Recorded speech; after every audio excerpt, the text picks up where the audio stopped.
Hello students, कैसे हैं आप लोग। आईबी टेक्निकल क्लासेज में आप सबका स्वागत है। आज हम लोग इलेक्ट्रिकल पावर जनरेशन के सिलेबस के बारे में डिस्कस करेंगे, यानी ओवरव्यू हम लोग देखेंगे पूरे सेमेस्टर के अंदर क्या क्या चीज़ें हम लोग को पढ़नी है डिटेल के अंदर, और कौन कौन सा टॉपिक हम लोग को कवर करना है और उसके अंदर कौन सा फर्दर टॉपिक है, ये सारी बात डिटेल के अंदर की जाएगी। तो आप लोग हमारे साथ लास्ट तक बने रहिएगा ताकि आपको सारी चीज़ें एक एक करके एक एक पॉइंट आपको क्लियर हो जाए कि हम लोग को आगे क्या क्या पढ़ना है और उसके अंदर कौन कौन सी चीज़ें हम लोग कवर करेंगे, टॉपिक को कवर करेंगे, क्या क्या चीज़ हम लोग सीखेंगे, ये सारी बात की जाएगी। तो वीडियो पूरा देखिएगा लास्ट तक। आइए समझते हैं। सबसे पहले तो इलेक्ट्रिकल पावर जनरेशन को समझने से पहले, यानी इलेक्ट्रिकल पावर जनरेशन के अंदर क्या चीज़ें पढ़नी है और उसके अंदर कौन कौन सा टॉपिक है, उसको समझने से पहले थोड़ा पावर सिस्टम के बारे में जानिए। पावर सिस्टम क्या है और उसके अंदर क्या है, क्योंकि जनरेशन, इलेक्ट्रिकल पावर जनरेशन जो आपका सब्जेक्ट है, यानी इस सेमेस्टर में थर्ड सेमेस्टर इलेक्ट्रिकल स्टूडेंट को, आप लोगों को जो जनरेशन पढ़ना है वो पावर सिस्टम का ही एक भाग है, एक पार्ट है, एक हिस्सा है। और कंप्लीट जो पावर सिस्टम है वो अपने अंदर बहुत सारे सब्जेक्ट को लिया हुआ है। तो सबसे पहले ये समझिए पावर सिस्टम है क्या, उसके बाद हम लोग इलेक्ट्रिकल पावर जनरेशन को समझेंगे और फिर उसके अंदर हम लोग उसके अंदर क्या क्या हम लोग को पढ़ना है, कौन कौन सा टॉपिक कवर करना है, वो सारी बात डिटेल के अंदर आज करेंगे। ठीक है, तो आप सबसे पहले समझिए हमारा पावर सिस्टम, पीएस का मतलब पावर सिस्टम की बात करें तो ये पावर सिस्टम क्या है।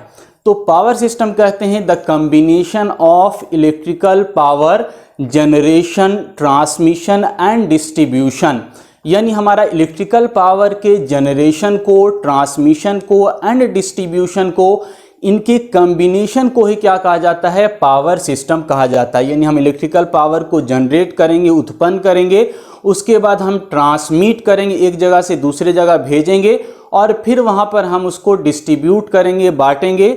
तो ये सारा जो हमारा काम हो रहा है, इन सारे के कॉम्बिनेशन को हम लोग मिलाकर क्या कहते हैं, पावर सिस्टम कहते हैं। अब इस पावर सिस्टम के अंदर फर्दर बहुत सारा सब्जेक्ट है, बहुत सारा टॉपिक है, जो आज थोड़ा सा आपको हिंट्स हम यहाँ पर देंगे, यानी आपको इससे पता चल जाएगा कि अगले सेमेस्टर या पूरे इलेक्ट्रिकल इंजीनियरिंग के अंदर पावर सिस्टम का कितना ज़्यादा इंपॉर्टेंस है और ये कितना ज़्यादा कोर सब्जेक्ट है, कितना ज़्यादा हमारे लिए इंपॉर्टेंट, महत्वपूर्ण है, ये चीज़ का आपको आइडिया हो जाएगा। तो पावर सिस्टम के अंदर यानी आपका जनरेशन, ट्रांसमिशन और डिस्ट्रीब्यूशन का कॉम्बिनेशन जो पावर सिस्टम, इसके अंदर और क्या क्या चीज़ें हैं उसको समझिए। तो सबसे पहला जो हम लोग को पावर सिस्टम का पार्ट होता है उसको हम PS1 कहते हैं। ये PS1 आपको बीटेक वालों के अंदर नाम होता है, लेकिन आपको जो इसी का दूसरा नाम दिया हुआ है जनरेशन, यानी पावर सिस्टम 1 वहाँ पर इसको कहा जाता है, बीटेक वालों को जो पढ़ना होता है। लेकिन इसी PS1 को हम लोग यहाँ पर क्या बोलेंगे, इलेक्ट्रिकल पावर जनरेशन, उसका नाम दे दिया, पूरा नाम दे दिया। ठीक है, तो सबसे पहला जो पावर सिस्टम का पार्ट है जनरेशन का पार्ट है, यानी इलेक्ट्रिकल पावर को किस तरह से जनरेट करना है, किस तरह से उत्पन्न करना है, उसका क्या क्या मेथड हो सकता है, प्रोसेस हो सकता है, कितने प्रकार का डिफरेंट एनर्जी का यूटिलाइजेशन करके हम लोग इलेक्ट्रिकल पावर को जनरेट कर सकते हैं। तो सबसे पहला चीज़ जो पावर सिस्टम के अंदर पढ़ना है वो हमको जनरेशन को पढ़ना है, और ये PS1 या जनरेशन कहते हैं, जो आप लोग को पूरा एक सेमेस्टर यानी 3-4 महीने तक ये PS1 छोटा सा हमने यहाँ पर लिखा है, लेकिन ये आपको पूरा सेमेस्टर आपको इसको कवर करना है, पढ़ना है। तो ये अपने आप के अंदर बहुत सारा चीज़ इसके अंदर छुपा हुआ है, डिटेल छुपा हुआ है। दूसरा चीज़ जो पावर सिस्टम के अंदर सब्जेक्ट है वो PS2 है, यानी इस PS2 का मतलब पावर सिस्टम 2। बीटेक के अंदर इसका नाम PS2 है, लेकिन आप लोग के लिए जो आपको नेक्स्ट सेमेस्टर के अंदर मिलेगा, अभी जनरेशन है, नेक्स्ट सेमेस्टर के अंदर मिलेगा PS2, यानी इसी को हम लोग कहेंगे transmission and distribution of electrical power, यानी पावर सिस्टम का दूसरा भाग ट्रांसमिशन और डिस्ट्रीब्यूशन कर दिया है। ट्रांसमिशन और डिस्ट्रीब्यूशन को मिला के आपको एक सब्जेक्ट दे दिया है, जो आपको नेक्स्ट सेमेस्टर यानी 4th सेमेस्टर के अंदर आप लोग को पढ़ना है। ये दूसरा हो गया। तीसरा आपका जो नेक्स्ट आपको सेमेस्टर के अंदर पढ़ना, जो अभी आपके सीनियर पढ़ रहे हैं, SGP, switch gear and protection, यानी आप देखा होगा घर के अंदर भी आपकी MCB लगा हुआ होता है, तो वो क्या है, एक आपका स्विच गियर प्रोटेक्टिंग डिवाइस है जो आपके इलेक्ट्रिकल इक्विपमेंट घर के अंदर लगा हुआ है उसको बचाने का, प्रोटेक्ट करने का काम करता है। इसी प्रकार बड़े बड़े सब स्टेशन के अंदर, जनरेटिंग स्टेशन के अंदर उसको प्रोटेक्ट करने के लिए हमारा जो इक्विपमेंट लगा हुआ होता है, अल्टरनेटर है, ट्रांसफार्मर, इसी तरह और अदर इक्विपमेंट, उसको प्रोटेक्ट करने के लिए हम लोग को कुछ इक्विपमेंट यूज करना होता है। उसी इक्विपमेंट को हम स्विच गियर प्रोटेक्शन डिवाइस कहते हैं। तो ये कंप्लीट आप लोग को पढ़ना होगा। अगले यानी कि नेक्स्ट आपके जो सीनियर अभी पढ़ रहे हैं उन लोगों को पढ़ना है, तो आप लोग भी फ्यूचर में पढ़िएगा। तो ये भी क्या है, पावर सिस्टम का ही एक पार्ट है, यानी हम इलेक्ट्रिकल इक्विपमेंट को किस तरह से प्रोटेक्ट करें। तो एसजीपी हो गया। नेक्स्ट हमारा पावर सिस्टम का पार्ट है utilization, UEE, utilization of electrical energy. आपके जो अभी सीनियर है वो इसको पढ़ रहे हैं UEE। तो ये भी पावर सिस्टम का पार्ट है। जनरेट किया हमने, ट्रांसमिट किया और डिस्ट्रीब्यूट किया, उसके बाद क्या करेंगे, यूटिलाइज करेंगे, जो हम लोग घर में यूटिलाइजेशन करते हैं डिफरेंट पर्पस के लिए। तो यूटिलाइजेशन हम लोग को पढ़ना है UEE। तो ये भी एक पावर सिस्टम का पार्ट है जिसके अंदर हम लोग यूटिलाइजेशन डिफरेंट, जैसे हमारा इलेक्ट्रिक आप देखे होंगे, इलेक्ट्रिकल ट्रैक्शन जो सिस्टम होता है, रेलवे सिस्टम होता है, वो सारा इलेक्ट्रिकल सिस्टम पर बेस्ड होता है। तो उसके अंदर यानी UEE के अंदर उसका भी पार्ट, ट्रैक्शन का भी पार्ट पढ़ना और अलग से भी इलेक्ट्रिक ट्रैक्शन आप लोग को पढ़ना है। और क्या है, PSOC, power system operation and control. ये बीटेक वालों को सब्जेक्ट होता है, आपको सब्जेक्ट नहीं, घबराइएगा नहीं। Power system operation and control यानी पावर सिस्टम को किस तरह से ऑपरेट किया जाएगा और कंट्रोल किया जाएगा। तो ये अपने आप में एक सब्जेक्ट है जो पावर सिस्टम का ही एक भाग है। CMPS, computer method in power system, ये भी बीटेक में पढ़ना होता है। यानी पावर सिस्टम के अंदर हम लोग कंप्यूटर का उपयोग किस तरह से करेंगे। आप कभी विजिट करेंगे बड़े बड़े प्लांट के अंदर तो आप देखेंगे पूरा बहुत बड़ा बड़ा मॉनिटर लगा हुआ होता है और उसी के माध्यम से सारा चीज़ कंट्रोलिंग देखा जाता है, कितना लोड बढ़ रहा है, घट रहा है, कहाँ पर जनरेशन हो रहा है, वो सारा चीज़ वहाँ से मॉनिटर किया जाता है। तो पावर सिस्टम के अंदर हमारा कंप्यूटर का क्या यूज़ है उसको पढ़ा जाएगा, ठीक है। तो ये लेकिन आप लोग को पढ़ना नहीं है तो इसलिए कोई दिक्कत नहीं है। नेक्स्ट जो पावर सिस्टम का पार्ट है RES, रिन्यूएबल एनर्जी सोर्सेस, जिसके अंदर जो आपका conventional, non conventional energy sources भी हम लोग इसको बोलते हैं, जैसे आपका सोलर आपका सेल हो गया या विंड पावर प्लांट हो गया, ये सारा रिन्यूएबल एनर्जी सोर्सेज में आता है। और उसका रिन्यूएबल एनर्जी सोर्सेज का पार्ट अभी हम लोग को जनरेशन के अंदर पढ़ना है, अभी तुरंत हम लोग देखेंगे इसको। और इसके अलावा आप लोग को सब्जेक्ट होता था, बीटेक वालों को होता है HVDC और EHVAC यानी हाई वोल्टेज DC ट्रांसमिशन, और EHVAC का मतलब extra high voltage AC transmission. तो ये सारा अलग अलग सब्जेक्ट, इतना जो हम बता रहे हैं इसके कहने का अर्थ यही है, बस एक अर्थ है कि इसका मतलब आपको समझ लेना है कि पावर सिस्टम जो हम लोग पढ़ने जा रहे हैं ये छोटा सब्जेक्ट नहीं, ये बहुत इस वास्ट सब्जेक्ट है। उसका एक भाग हम लोग यहाँ पर यानी जनरेशन को स्टार्ट करने जा रहे हैं। तो अभी से आपको यहाँ से प्लान कर लेना है कि इस सब्जेक्ट में हमको बहुत फोकस करना है, टाइम देना है, क्योंकि यहाँ से आपका बेस तैयार होगा जनरेशन से, और फिर आप ट्रांसमिशन में उसका यूटिलाइजेशन होगा और डिस्ट्रीब्यूशन में यूटिलाइजेशन, यानी जैसे जैसे आप बढ़ते जाएंगे वहाँ पर इसका आपका उपयोग होता जाएगा। अगर यहीं से आपका बेस कमज़ोर हो गया और आपने सही पढ़ाई नहीं की तो आगे आपको पावर सिस्टम जो इतने सारे सब्जेक्ट पढ़ने हैं उसके अंदर आपको प्रॉब्लम होगा।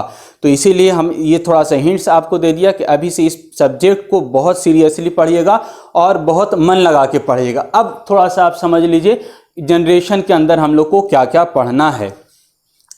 तो सबसे पहला जो हम लोग को यूनिट पढ़ना है वो बेसिक ऑफ पावर जनरेशन है। बेसिक ऑफ पावर जनरेशन के अंदर हम लोग देखेंगे, यानी सिंपल, बहुत सिंपल टॉपिक है, यानी हमारे importance of electricity in our domestic purpose, ये हमारे कमर्शियल पर्पस घर के अंदर, और या आपका कमर्शियल पर्पस के अंदर इलेक्ट्रिसिटी का क्या उपयोग है, क्या इंपॉर्टेंस है, वो देखना है, बहुत सिंपल चीज़। इसके अलावा हमारे पास डिफरेंट जो सोर्सेज, एनर्जी सोर्सेज है, जैसा सन है, और हमारे पास फ्यूल यानी हमारे पास डीजल है, पेट्रोल है, तो अलग अलग जो सोर्सेस हैं उन सोर्सेज में कौन बेटर है उसका कंपैरिजन देखना है। और हमारा जनरेशन किस तरह से हम लोग कर सकते हैं इसके अंदर एक टॉपिक है, यानी सारा कम्बिनेशन, इतना सारा जो देखना उसका शॉर्ट में वहाँ पर दिया हुआ है कि हम लोग जनरेशन किस तरह से करेंगे। सिंपल यानी अल्टरनेटर और टरबाइन की कंबाइंड से किस तरह से जनरेशन का काम होगा उसको देखेंगे हम लोग बहुत छोटे तरीके से, बाकी डिटेल में नेक्स्ट में देखेंगे। तो इसके अंदर बेसिकली बहुत हम लोग स्मॉल चीज़, इंपॉर्टेंस और बेसिक जनरेशन और डिफरेंट एनर्जी सोर्सेज को देखेंगे। ये टोटल जो आपका यानी मार्क्स होगा इसके अंदर 6 मार्क्स का आपका ये एग्जामिनेशन के लिए पूछा जाता है। अब नेक्स्ट जो मेन हम लोग का टॉपिक स्टार्ट होगा, सिलेबस स्टार्ट होगा, वो आपका थर्मल पावर प्लांट से होगा। यानी अब यहाँ से आपका जनरेशन का काम शुरू हो गया, यानी इलेक्ट्रिकल पावर को हम लोग किस तरह से जनरेट करें। तो सबसे पहला जो एनर्जी हम लोग जनरेशन का काम कर रहे हैं वो थर्मल पावर प्लांट की सहायता से करेंगे। और इसके अंदर क्या होता है, थोड़ा सा आपको हिंट्स दे रहे हैं, बाकी डिटेल हम लोग बात करेंगे इस टॉपिक के अंदर। तो थर्मल पावर प्लांट के अंदर करते हैं, थर्मल का मतलब क्या है, हीट, आपको मालूम होगा। तो हम लोग हीट जनरेट करते हैं किसी कोयला के माध्यम से, कोल के माध्यम से, यानी कोयला को बर्न करके, जला के, कंबशन करके हम लोग क्या करते हैं, उसके अंदर हीट प्रोड्यूस करते हैं। और उसी हीट का यूटिलाइजेशन हम लोग करके वाटर को बॉयल करते हैं, वाटर को गर्म करते हैं। और वाटर जब बॉयल हो जाता है तो स्टीम के अंदर यानी भाप के अंदर बदल जाता है। और उस स्टीम को हम लोग हाई प्रेशर और टेम्परेचर के साथ टरबाइन पर हम लोग स्ट्राइक कराते हैं। और टरबाइन क्या होता है, हमारा रोटेट होता है और उसके साथ फिर जनरेटर लगा होता है और वहाँ से इलेक्ट्रिसिटी हमारा उत्पन्न होता है और इलेक्ट्रिसिटी जनरेट होता है। तो ये थर्मल पावर प्लांट के अंदर हम लोग जानेंगे कोल का, यानी कोयला को कंबशन करा के इलेक्ट्रिसिटी का प्रोडक्शन किस तरह से करेंगे। ये पहला चीज़ यानी पहला यूनिट हो गया। और मेनली तौर से जो इसके अंदर हम लोग को समझना है वो इसका ब्लॉक डायग्राम समझना है। ब्लॉक डायग्राम समझ में आ जाएगा तो आपको थर्मल पावर प्लांट समझ में आ जाएगा। और फिर उसके अंदर सब टॉपिक है, यानी अब हम लोग थर्मल पावर प्लांट के अंदर कूलिंग टावर लगा हुआ है, कंडेंसर लगा हुआ है, और उसके अंदर भी फिर फर्दर टॉपिक होता है कंडेंसर कितने प्रकार का है और कूलिंग टावर कितने प्रकार का हो सकता है। तो वो सारी चीज़ें डिटेल के अंदर हम लोग इस चैप्टर के अंदर यानी सेकंड यूनिट के अंदर जानेंगे। और ये टोटल आप देख रहे होंगे मार्क्स इसका ज़्यादा है, 10 मार्क्स का आपका एग्जाम के लिए पूछा जाएगा। तो इसको हम लोग अच्छे से समझेंगे, thermal power plant block diagram के साथ। इसका आपका साइट सिलेक्शन क्या होगा, एडवांटेज, डिसएडवांटेज, बहुत सारी चीज़ देखेंगे हम लोग। नेक्स्ट जो हम लोग को चैप्टर पढ़ना है वो न्यूक्लियर पावर प्लांट पढ़ना है। ये भी आप 9th-10th के अंदर आपको आइडिया होगा कि आप चेन रिएक्शन पढ़ा होगा। चेन रिएक्शन के अंदर क्या होता है कि हम लोग यूरेनियम जो होता है उस यूरेनियम पर बम्बार्डिंग कराते हैं और वहाँ से फिर हमारा फर्दर प्रोडक्शन, हमारा रिएक्शन होता है और बहुत सारा उसके अंदर एनर्जी जनरेट होता है।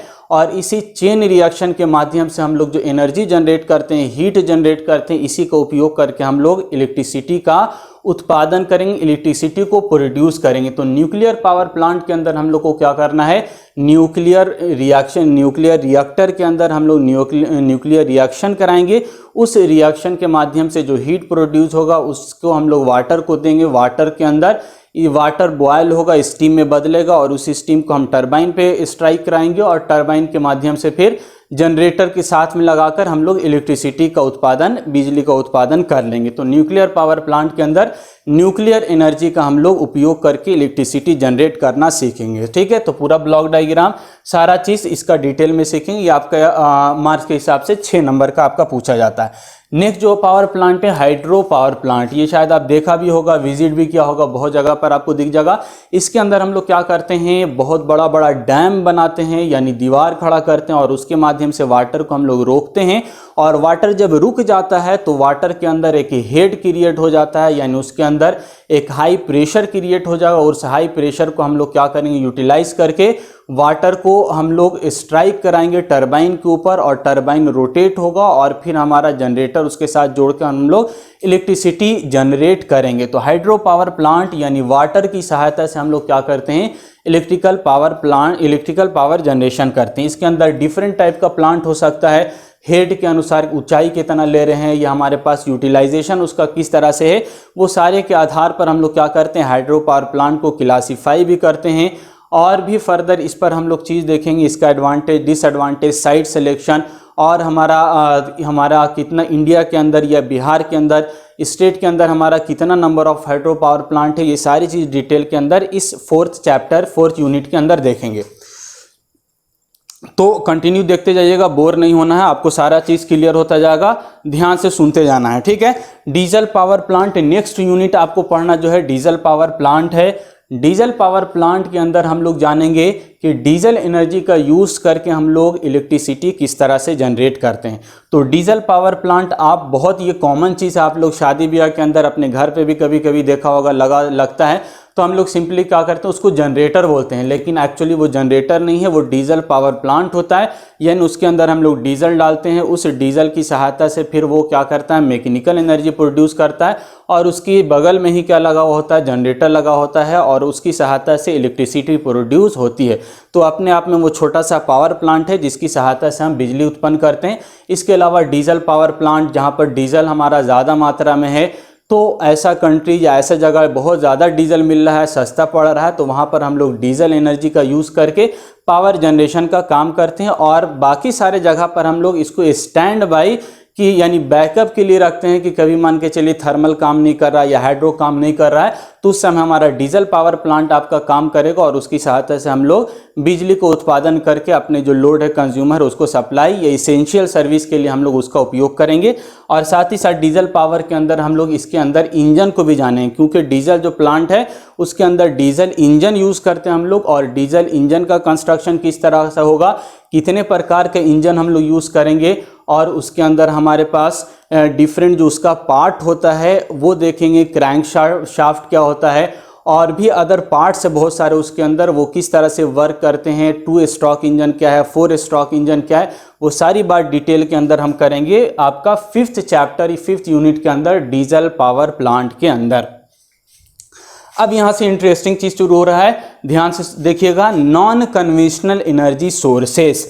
अब ये यहाँ तक जो बात कर रहे थे, डीजल पावर प्लांट हो या आपका न्यूक्लियर हो, थर्मल हो, ये आपका क्या है, कन्वेंशनल एनर्जी सोर्सेस है। कन्वेंशनल किसको कहते हैं, ध्यान से समझ लिए, कन्वेंशनल सोर्स हम लोग ऐसे एनर्जी सोर्स को कहते हैं जो पारंपरिक चलता आ रहा है, यानी पहले से, जैसे हम लोग बोलते हैं अपने लैंग्वेज में, बाप दादा के ज़माने से चलता आ रहा है। तो जो पहले से चीज़ें चलती आ रही थी, ऐसे चीज़ को हम लोग कन्वेंशनल बोलते हैं, यानी पारंपरिक चलता आ रहा है। तो ऐसा एनर्जी सोर्स जो पहले से चला आ रहा है, ऐसे एनर्जी सोर्स को कन्वेंशनल एनर्जी सोर्स कहेंगे। और ऐसा पावर प्लांट जो हमारा कन्वेंशनल एनर्जी से चल रहा है उसको कन्वेंशनल पावर प्लांट कहेंगे। लेकिन ये सारा जो हमारा थर्मल है, न्यूक्लियर है या डीजल है, ये कन्वेंशनल है। और हमारा नॉन कन्वेंशनल एनर्जी ऐसा सोर्स है जो आपका क्या है, पारंपरिक नहीं है, न्यूली इन्वेंटेड आप कह सकते हैं, या अभी उसका उपयोग करके हम लोग जनरेशन का काम कर रहे हैं। या आप समझ सकते हैं नॉन कन्वेंशनल कहने का मतलब भी आप ये भी समझ सकते हैं कि ऐसा सोर्स जिसको बार बार हम क्या करते हैं, रिन्यू कर सकते हैं। इसीलिए इसको हम लोग नॉन कन्वेंशनल एनर्जी सोर्सेज को रिन्यूएबल एनर्जी सोर्सेज भी कहते हैं, यानी जिसको बार बार रिन्यू किया जा सके। जैसे हमारा सनलाइट है, ऐसा नहीं कि सनलाइट एक बार हम अपना सोलर पैनल लगाकर हम यूज़ कर लिया और बिजली उत्पादन कर लिया, तो अब आधा घंटे के बाद हमको नहीं मिलेगा, ये अगले 5 साल 10 साल के बाद सूरज का एनर्जी खत्म हो जाएगा, तो नहीं, ये हमारे पास कंटिन्यू एनर्जी सोर्सेज है। तो ऐसे एनर्जी को हम लोग रिन्यूएबल एनर्जी सोर्सेज बोलते हैं। जैसे हमारा विंड एनर्जी हो गया आपका, और जो है आपका जो समुंदर के अंदर एनर्जी होता है, वेव एनर्जी, टाइडल एनर्जी, ये सारा क्या है आपका रिन्यूएबल एनर्जी सोर्सेज है। तो नॉन कन्वेंशनल एनर्जी सोर्सेज, या इसी को आप रिन्यूएबल एनर्जी सोर्सेज भी कह सकते हैं। और इसका जो हम लोग इसके अंदर फर्दर जो टॉपिक है, ये बहुत सारा टॉपिक हम लोग को पढ़ना है नॉन कन्वेंशनल एनर्जी सोर्सेज के अंदर या रिन्यूएबल एनर्जी सोर्सेज के अंदर। आप देख सकते हैं यहाँ पर हमने टॉपिक लिखा रखा है, कितना टॉपिक है। तो सोलर एनर्जी, यानी आप देखते भी होंगे घर उड़ के पास भी, गांव में भी बहुत जगह पर यूज़ होता है सोलर, हम लोग पैनल लगा देते हैं और उसकी सहायता से सोलर हम लोग एनर्जी प्लांट की तरह वो काम करता है, और उससे हम लोग इलेक्ट्रिसिटी जनरेट करते हैं। तो वो किस तरह से काम करता है, कौन से प्रिंसिपल पर काम करेगा, किस तरह से उसके अंदर फंक्शन होगा, वो सारी चीज़ डिटेल में जानेंगे। इसके अलावा विंड पावर प्लांट, यानी विंड स्ट्राइक कर रहा है, आपका हवा जा रहा है और विंड के माध्यम से आपका जो टरबाइन है वो रोटेट होगा, और उसकी सहायता से फिर हमारा पावर जनरेशन का काम होगा। तो विंड एनर्जी की सहायता से भी करेंगे हम लोग। बायोमास या बायोगैस, बायोमास क्या है आपका, जो आप घर के पास देख रहे हैं, गार्बेज हो गया या आपके पास पेड़ पौधा है, तो ये सारी चीज़ क्या है, बायोमास कहलाती हैं, ठीक है। और बायोमास को एक विशेष प्रक्रिया करके हम लोग रिएक्शन कराकर, सड़ा गलाकर क्या करते हैं, गैस प्रोड्यूस करते हैं, तो वो क्या कहलाता है, बायोगैस कहलाता है, ठीक है। तो इसकी सहायता से अभी हम लोग क्या करेंगे, ये एक प्रकार के एनर्जी होता है, और इसकी सहायता से भी हम लोग इलेक्ट्रिसिटी जनरेट करना सीखेंगे। ठीक है, तो आप लोग बहुत गाँव में भी देखा होगा, हम लोग क्या करते हैं, गोबर गैस का सहायता, एक टैंक बनाकर गोबर उसके अंदर रखते हैं और उसकी सहायता से हम लोग पावर जनरेशन का काम करते हैं। तो ये क्या है आपका बायोमास और बायोगैस की सहायता से किस तरह से पावर जनरेशन का काम होगा वो चीज़ यहाँ पर देखेंगे। जियोथर्मल एनर्जी, ठीक है, जियोथर्मल का मतलब आपको मालूम होगा, जियो किसको कहते हैं, अर्थ को कहते हैं, पृथ्वी को कहते हैं, धरती को कहते हैं। तो जियो के अंदर यानी पृथ्वी के अंदर भी एनर्जी है, और वो कौन सा एनर्जी है, हीट एनर्जी है, थर्मल एनर्जी है। तो जियो थर्मल यानी पृथ्वी के अंदर जो थर्मल है, हीट है, उस हीट का उपयोग करके हम क्या करेंगे, इलेक्ट्रिसिटी जनरेट करेंगे, पावर का प्रोडक्शन करेंगे। और किस तरह से किया जाएगा, क्या प्रोसेस होगा, वो सारी चीज़ डिटेल में हम लोग जानेंगे। ये ओशियन एनर्जी, ओशियन के अंदर वेव एनर्जी होता है, टाइडल एनर्जी होता है, दोनों में क्या डिफरेंस है, किस तरह से उपयोग करेंगे, ये सारी बात डिटेल में करेंगे। तो ओशियन एनर्जी यानी समुद्र के अंदर जो एनर्जी है, वाटर के अंदर जो एनर्जी है, उस एनर्जी को उपयोग करके हम क्या करने जाएंगे, पावर का जनरेशन, इलेक्ट्रिसिटी जनरेट करेंगे। ठीक है, और लास्ट में फ्यूल सेल, नॉर्मल सेल जो घर में भी आप देखा होगा, बैटरी, पेंसिल बैटरी होता है या घर में बैटरी लगा हुआ है, वो भी सेल है, लेकिन यहाँ पर थोड़ा सा ये फ्यूल सेल अलग होता है। वो नॉर्मल सेल और फ्यूल सेल में क्या अंतर है वो डिटेल में बात करेंगे, किस तरह से इसके अंदर रिएक्शन कराएंगे और इलेक्ट्रिसिटी जनरेट करेंगे, इसका सारा चीज़ डिटेल के अंदर देखेंगे। तो ये सारा चीज़ जो आप देख रहे हैं ये नॉन कन्वेंशनल एनर्जी सोर्सेज है, या आपका कह सकते हैं रिन्यूएबल एनर्जी सोर्सेज है। इसकी सहायता से हम लोग इलेक्ट्रिसिटी जनरेट करना सीखेंगे। और ये टोटल मार्क्स आप देख रहे होंगे सबसे ज़्यादा है, 14 मार्क्स का आपका एग्जाम के अंदर इससे पूछा जाता है। और आपका क्या है, इकोनॉमिक्स। अब यहाँ से इंपॉर्टेंट चीज़ आप ध्यान से देखिएगा, फिर से आपको बोल रहे हैं इकोनॉमिक्स ऑफ पावर जनरेशन। यहाँ तक सिर्फ जनरेशन की बात हुई थी, अब इकोनॉमिक्स की बात हो गई। तो इसको तो समझना बहुत आसान है।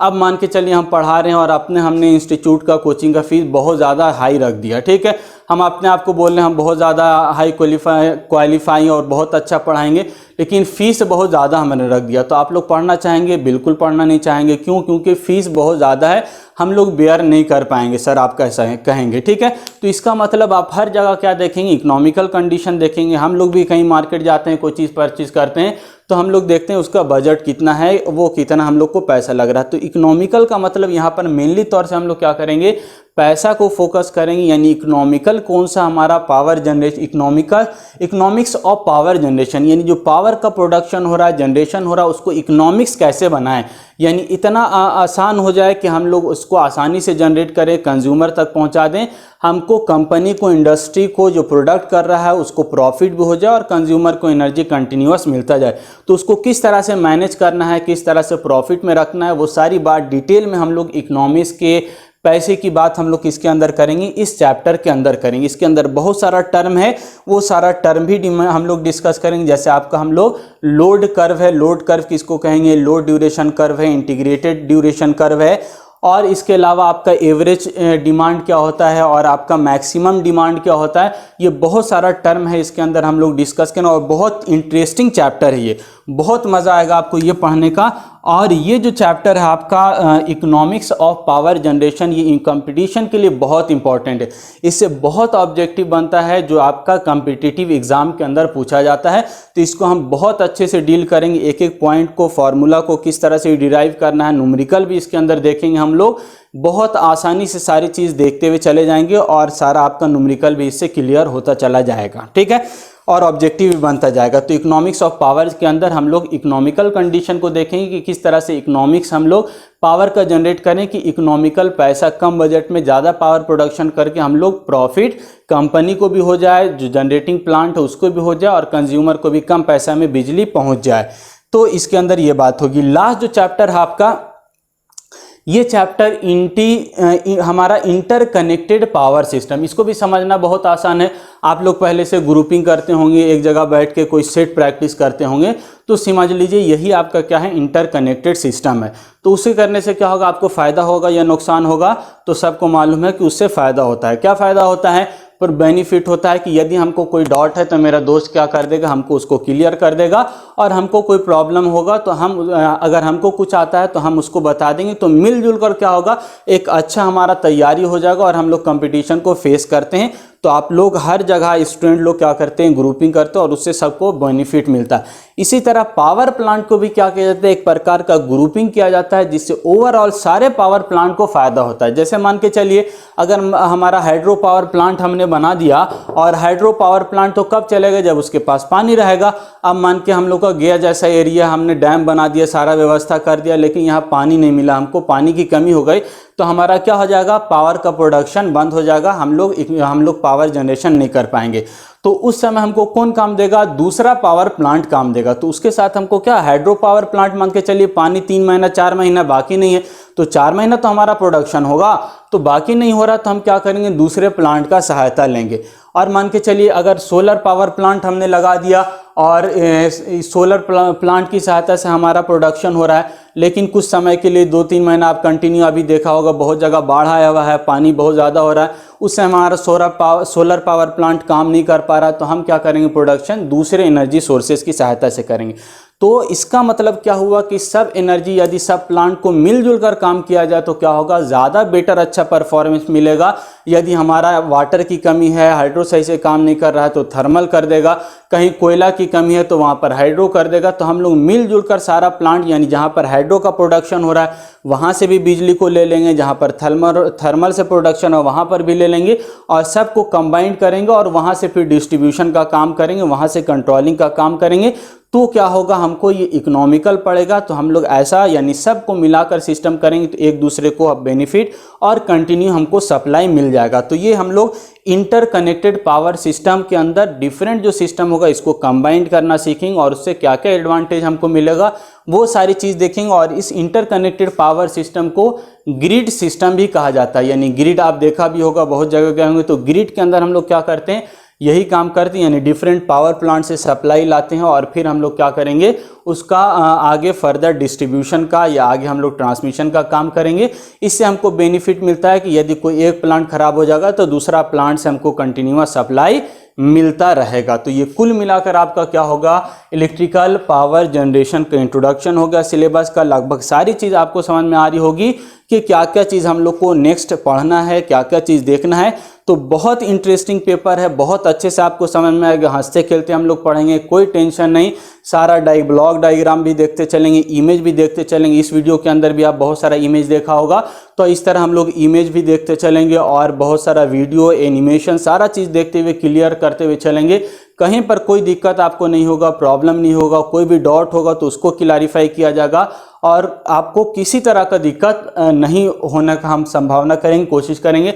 लास्ट में बस इतना सा हम आपको कहेंगे कि ये जो सब्जेक्ट हमारा, ये सब्जेक्ट आपका हम पहली बार इस नहीं समझिएगा पढ़ा रहे हैं, हमारा बहुत ज़्यादा तारीफ भी नहीं करेंगे, सिर्फ इतना है कि हम पहले इसको पढ़ा चुके हैं। ये जो आप लोग को पढ़ाएंगे ये हम 6ठे बार आप लोग को पढ़ाएंगे, यानी इससे पहले हम 5 बार ये सब्जेक्ट पढ़ा चुके हैं। आप सीनियर लोग से भी पता कर सकते हैं, आपने जो सीनियर होंगे, और आप लोग को जो पढ़ा रहे हैं ये 6 टाइम्स होगा आपको पढ़ा रहे हैं। तो हम उम्मीद करेंगे कि इस सब्जेक्ट में हमको थोड़ा बहुत अनुभव है, उस अनुभव के तहत हम कह रहे हैं कि आपको कहीं पर कोई दिक्कत नहीं होगा, कोई प्रॉब्लम नहीं होगा, और कहीं पर कुछ दिक्कत होता है तो उसको क्लैरिफाई कर दिया जाएगा। ठीक है, इसी के साथ अपना ये लेक्चर हम खत्म कर